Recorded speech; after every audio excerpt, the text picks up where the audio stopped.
যদি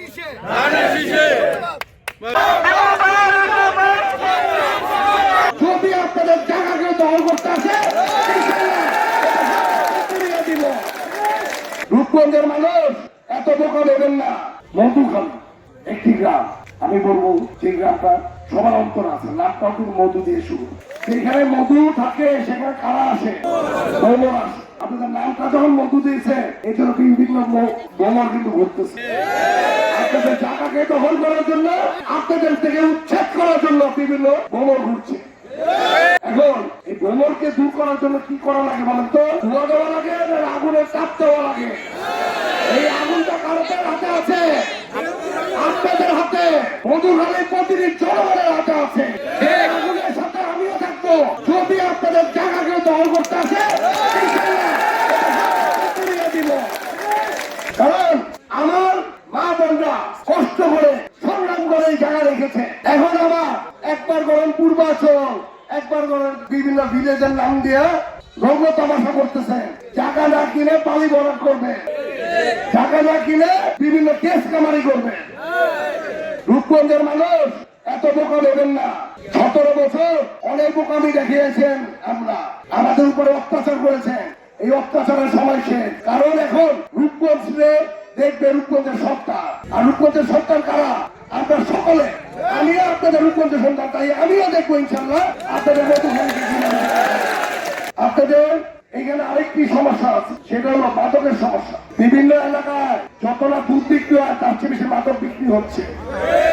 এর জন্য আমাদের দেশে একটা আরেক রহমান বলে গেছে, এক জায়গায় এসে মিটিং এ বলে গেছে, নারায়ণগঞ্জে এসে বলে গেছে যে নারায়ণগঞ্জে 20টা স্পট আছে, ওনার কাছে লিস্ট আছে কারা ব্যবসা করে, ওনার কাছে লিস্ট আছে কোথায় কোথায় এই ব্যবসাটা হয়। তাই আমি সতর্ক করে যাই, যারা যারা এই ব্যবসার সাথে জড়িত, সে আমার ভাই হোক, আত্মীয় হোক, স্বজন হোক, আমার দলীয় যে কেউ হোক, তাকে কিন্তু আমরা ছাড়বো না। এই মাইজবাসপাড়া আমাদের 100 লোকের মধ্যে 99 লোক হয়েছে বিএনপি, এবং তাদের একটা দাবি যে ভোট কেন্দ্রের মধ্যে যখন আমরা বিগত দিন সবুল্লাহ সাহেব এটা ক্যান্ডিডেট ছিল, ওনার ভোট এটার মধ্যে ছিল, আমাদের ভোট এটা ছিল, তাদের একটা দাবি ছিল যে আপনারা খালি আমাদের সুষ্ঠু ভোট দিতে দিন। ওই দিন যখন নাকি আমি এজেন্ট ছিলাম, এখানে অনেকেই আছে মাইজবাসপাড়া, কাদের কাকা এরা অনেকেই আছে। এদের যখন ছিলাম, সবুল্লাহ সাহেবের লোকেরা যখন দাঁড়াইছিল, তখন আমাদের লোকেরা ভয়ে ভোট দিত না, সামনে দিতে হবে। আমার একটা দাবি ছিল যে না, সামনে না, ভিতরে দিব। যখন তারা ভোটটা দিয়ে হার দিয়া যাইতো, এর কতক্ষণ পরেই আমাকে তারা অ্যারেস্ট করার জন্য আমির কাছে বলছিল। আমি বললাম যে স্যার আমি তো এজেন্ট। পরে বললো কোনটার এজেন্ট? আমি কইটার এজেন্ট। বসেন। এখন বসলোই মাইজবাসপাড়ার লোকেরা ভোট পুরা দিয়ে দেয়। সেজন্য দীপু বাড়ি আশ্বস্ত করতে চাই যে এই জায়গায় যখন আওয়ামী লীগের ক্যান্ডিডেট ছিল, তখনও আমরা বিপুল ভোটে পাস করছি।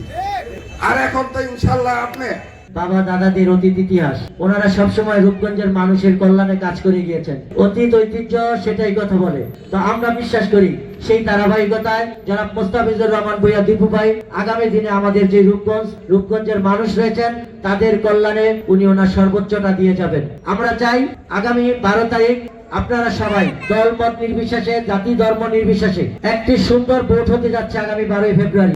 এই ভোটে অংশগ্রহণ করবেন এবং রূপগঞ্জের মানুষের যিনি কল্যাণে নিজেকে ইতিমধ্যে নিয়োজিত করেছেন, আগামী দিনে আপনাদের স্বপ্নের রূপগঞ্জ বিনির্মাণে উনি কাজ করছেন, ওনাকে অন্তত ভোট দেওয়ার জন্য আপনারা সবাই কেন্দ্রে যাবেন।